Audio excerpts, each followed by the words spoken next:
Olá pessoal, tudo bem com vocês? Sejam bem-vindos a mais uma aula aqui do UPM, continuando o nosso assunto sobre valor agregado. Agora a gente quer falar um pouco sobre futuro. Eu quero conversar aqui com vocês sobre índices de previsibilidade do projeto. Eu quero saber como que o projeto vai estar no futuro, baseado no meu desempenho do passado. E apenas para nos inspirar, para a gente poder entender um pouco desse conceito de previsibilidade, eu trouxe aqui apenas uma frase do Confúcio que fala o seguinte: se queres prever o futuro, estuda o passado. Essa é a lógica do valor agregado. Baseado no meu comportamento do passado, eu posso inferir cenários no futuro. Eu posso saber, por exemplo, qual que vai ser o meu possível novo orçamento no projeto. Eu posso saber quanto que eu vou precisar de dinheiro para poder terminar o projeto pontualmente, ok? Para poder concluir todas as atividades. E isso é possível se eu levar em consideração o que aconteceu no passado do meu projeto, né? Então eu quero começar explorando com vocês aqui o conceito de estimativa no término e estimativa para terminar o projeto. Qual que é a diferença entre eles? Primeiro, quando nós fazemos uma pergunta, quanto vai custar o projeto no final, né, você quer saber o novo orçamento do projeto, não é? Então houve uma variação. Nós tínhamos um orçamento previsto de 1.000, por exemplo, mas houve uma variação. Aí a pergunta agora, gente, quanto que vai custar o projeto? E agora, né? Quanto que eu vou ter que pagar mais lá no projeto? Então, nós podemos calcular isso. Isso é o que nós chamamos de ENT, a estimativa no término, que poderia ser o novo ONT, lembra? Orçamento no término, né? Seria o novo orçamento do projeto. Outra pergunta que podemos fazer é o seguinte: quanto dinheiro preciso ter disponível em caixa? Porque eu tinha 1.000, eu gastei X, e agora que houve essa variação, quanto que eu tenho que ter em caixa para poder conseguir concluir o projeto? Esse seria o meu EPT, né? A minha estimativa para terminar. Vamos compreendê-los aqui um pouco mais a fundo. Primeiro, o ENT, então, ele permite obter informações sobre qual seria o novo orçamento do projeto, considerando as variações ocorridas, né? E no caso do EPT, ele permite descobrir qual o montante financeiro que o projeto deve ter disponível a fim de completar o trabalho restante, ok? Um se preocupa em saber qual que vai ser o orçamento no final, o novo orçamento do projeto, o ENT, né? E o outro quer saber o seguinte: qual que é o montante que eu preciso ter disponível para poder concluir esse trabalho? Porque eu já gastei uma parte, agora eu quero saber o que ainda eu vou gastar. Então esse é o meu EPT, ok? Bom, como eu mencionei com vocês, nós podemos ter aí pelo menos 4 fórmulas que podem ser referenciadas dentro do exame PMP, inclusive elas aparecem no PMBOK 6ª edição. A primeira delas, que é a mais importante de todas, né, que você precisa memorizar, não que as outras não sejam importantes, né, elas podem eventualmente serem referenciadas no exame PMP, mas assim, a probabilidade é muito menor. Mas eu estou trazendo aqui todas porque elas estão no PMBOK, eu não posso ignorá-las simplesmente, né? Mas eu posso dizer para vocês que a mais importante é a primeira, que é a fórmula mais simples, inclusive de memorizar, que é ONT dividido pelo IDC, né? O IDC você já aprendeu a calcular na aula que nós abordamos o valor agregado em relação a índice de desempenho e variação, né? Tá lá. E o ONT é um dado informado, né? É o orçamento do projeto. Essa informação muitas vezes ela está disponível no enunciado da questão que você vai responder. Então essa fórmula especificamente ela é usada quando não ocorrem variações do ONT ou a taxa de despesa continuará a mesma. É uma fórmula realista, né, que apresenta o seguinte cenário: olha, já variou, né, houve um problema no passado, pode ser que vai acontecer novamente no futuro, né? A gente considera um cenário mais realista, digamos assim. A outra fórmula, que seria o ENT igual a CR mais o EPT bottom-up, né, é a fórmula usada quando a estimativa original tinha erros fundamentais. A gente errou lá, às vezes até grosseiramente, no cálculo do orçamento do projeto, e aí agora a gente precisa o quê?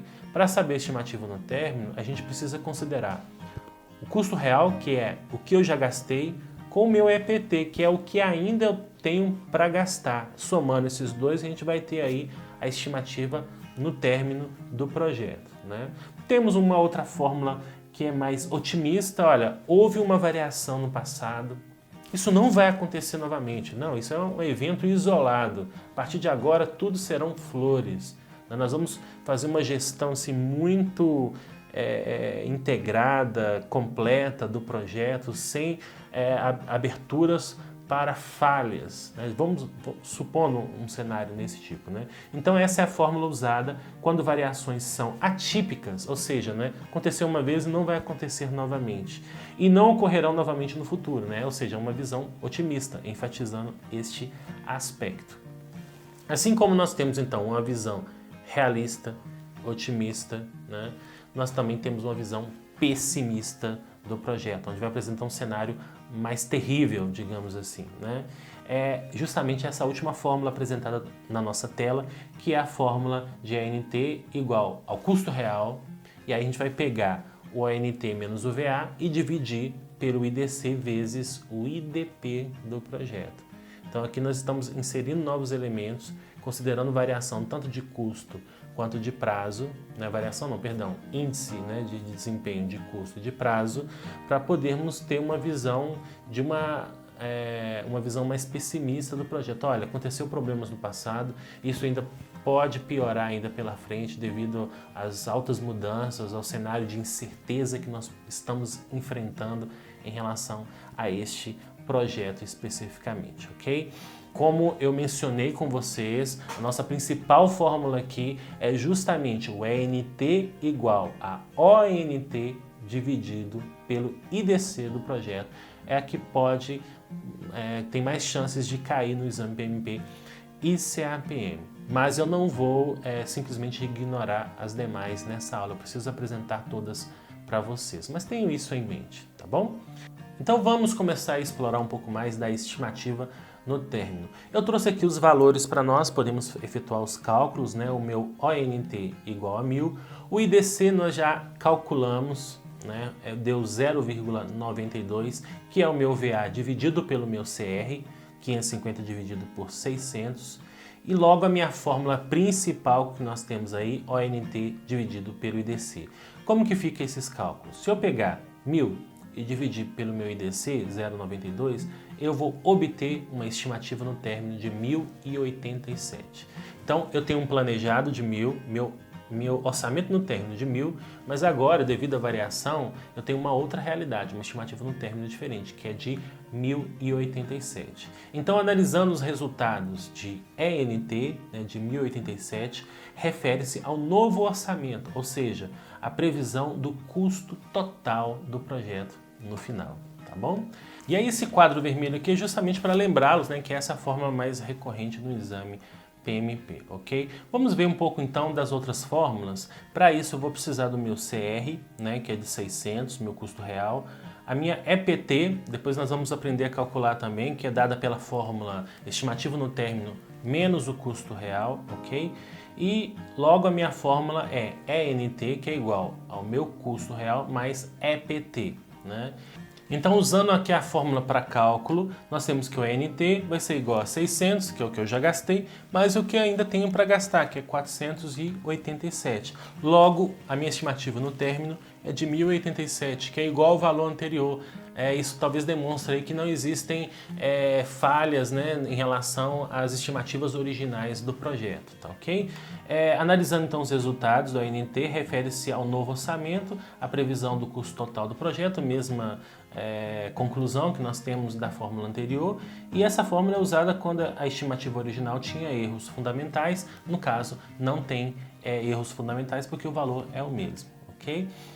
Outra fórmula também utilizada, nós temos aí, vamos usar o CR, o ONT, né, o meu valor agregado, né, para poder calcular uma visão mais otimista em relação à estimativa no término do projeto, por meio dessa fórmula que é apresentada, que é o ONT igual a CR mais ONT menos VA. Tá?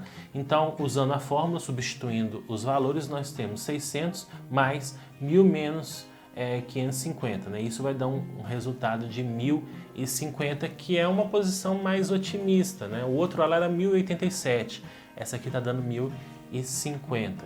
Então, analisando esses dados, né, 1050 refere-se ao novo orçamento, né, dentro de uma visão mais positiva do projeto, né? As coisas não vão ficar ruins, tão ruins quanto a gente imaginava. E essa fórmula é usada quando variações são atípicas e não ocorrerão novamente no futuro, é mais otimista, né? Como eu já mencionei com vocês. Agora, quando a coisa realmente está ruim, o bicho vai pegar, né? A gente precisa utilizar aí de uma fórmula em que envolva tanto o índice de prazo quanto de custo. Eu trouxe aí informações sobre o IDC, como vocês podem ver na tela, que é de 0,92, e o IDP, que é de 0,73. Nós já calculamos isso anteriormente. E substituindo os valores na tela, nós temos a ENT, estimativa no término, igual a 1.272. Um cenário mais pessimista em relação ao projeto, né? Uma fórmula usada quando o cenário é pessimista e consideramos, no caso, IDC e IDP, influenciam no trabalho restante do projeto, tá bom? Então essas são as fórmulas relativas a ENT, né? Então, para concluir aqui, pessoal, utilizando as 4 fórmulas, repare, eu tenho os valores, né, a realista, a outra que é utilizada quando existem erros fundamentais. No caso, eu nem precisaria utilizar dessa fórmula, porque não existem erros aqui no caso. Uma visão mais otimista e uma visão pessimista, né, com um valor, né, de orçamento no final do projeto, apresentando uma realidade mais, digamos assim, pior, né, para o cenário do projeto, ok? Continuando explorando aqui a fórmula de previsibilidade, nós precisamos também aprender a calcular a estimativa para terminar, a nossa EPT, ok? E para fazer isso a gente vai precisar do CR, né? A gente vai precisar do ENT, no caso, quando nada for dito em contrário, a gente sempre vai partir de uma visão realista do resultado da ENT. Se você lembra, né, nós calculamos a ENT realista, que é a fórmula ONT dividido pelo IDC, que deu 1087.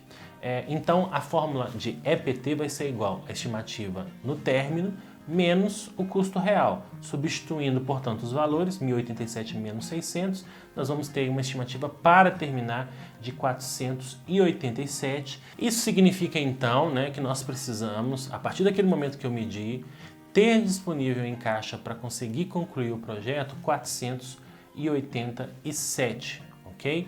Então essa é a nossa fórmula. A NT, então, ela vai variar dependendo se a gente está trabalhando com otimista, pessimista, realista, mas a gente parte do princípio, por padrão, o exame sempre vai considerar muito provável, né, digamos assim, não posso afirmar com 100% de certeza, mas pelo que a gente vê, pelas experiências de outros candidatos, é que sempre é utilizada a fórmula realista, ONT dividido pelo IDC, e isso entra também no cálculo do EPT, estimativa para terminar no projeto.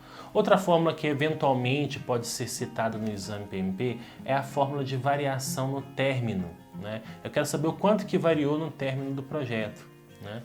E aí, para calcular a variação no término, o meu VNT, ok? Nós precisamos de informação do ONT, né, que é 1000, e do meu ENT, o meu novo orçamento, que foi de 1087. Né? E a fórmula então vai ser VNT igual ONT menos o ENT. Substituindo os valores, nós temos, portanto, uma variação no término de menos 87. A variação no término, quando negativa, representa que você está tendo um gasto maior no projeto, né? Se positiva, quer dizer que nós estamos tendo uma economia. Se igual a zero, quer dizer que o orçamento, né, o planejado igual ao executado. A gente não está tendo nenhuma variação dentro do projeto, ok? Por padrão, caso nada seja dito em contrário, considere o resultado de ENT sempre como realista, tá bom? Uma outra fórmula, né, finalizando esse assunto aí sobre previsibilidade, que nós precisamos ter em mente e que é uma fórmula um pouco mais chata de memorizar, é a fórmula de índice de desempenho para término, o meu IDPT. Deixa eu explicar para vocês o que é o IDPT. A gente teve ali uma variação do índice de IDC de 0,92, né? A pergunta que nos cabe fazer é o seguinte, tá, qual deve ser o meu índice na próxima medição? 1 não pode ser, porque se for 1, eu vou continuar com trabalhos atrasados. Então tem que ser 1 mais alguma coisa. E aí esse índice, nós precisamos aprender a calcular para saber qual que é o índice esperado. para o próximo período de medição do projeto, né? Para isso, nós vamos precisar do ONT, vamos precisar também do VA, né? E do CR, e a fórmula do IDPT, o Índice de Desempenho para Término, vai ser igual a ONT menos o VA dividido pelo ONT menos o CR, ok? Substituindo os valores, nós teremos, portanto, um IDPT de 1,13, né? Que seria o novo índice esperado para o próximo período de medição, para ajustar as contas do projeto, para a gente poder, digamos assim, equilibrar as contas, né? Recuperar, né? Um desempenho que foi fraco no período anterior, com um desempenho melhor no período atual, de conseguir um desempenho melhor e, portanto, fazer um índice aí que seja maior do que 1, mais especificamente 1,13. Se você conseguir atingir a meta, essa é a nova meta estabelecida, né? No momento de medição, olha, estamos ruins, agora a gente precisa ter, a nossa meta não é 1 mais, nossa meta agora, próximo período, é 1,13. Né? E aí você vai buscar trabalhar para poder perseguir essa meta, a fim de ajustar o andamento do projeto, para podermos, afinal de contas, né, enfatizando aqui, o nosso objetivo enquanto gestores de projetos é buscar terminar o projeto dentro do prazo e do custo acordado, ok? E esse índice vai justamente possibilitar esse cálculo, né? Saber qual que é o índice esperado. Aqui uma breve definição, né? Analisando então o índice de desempenho de prazo de 1,13, ele vai se referir ao índice de recuperação do projeto. Qual o valor de recuperação, né? Em outras palavras, qual deve ser a meta, né, de IDC para o próximo período de medição, ok? Então é isso, pessoal. Espero que vocês tenham se divertido, né, com essas fórmulas todas aí, né? Não fiquem desesperados, né? Isso depois vai ficando mais claro. Nós vamos ter a oportunidade de fazer mais exercícios sobre este assunto, né? E vamos continuar aí abordando outros temas também associados com o valor agregado. E também temos um assunto para conversar sobre prazo agregado. Você achou que era fácil, né? É porque você ainda não viu o prazo agregado. Não, tô brincando, né? Não se desespere. Vamos seguir adiante aí, nós temos mais coisas para poder estudar. É isso aí, muito obrigado aí pela sua audiência. Até mais!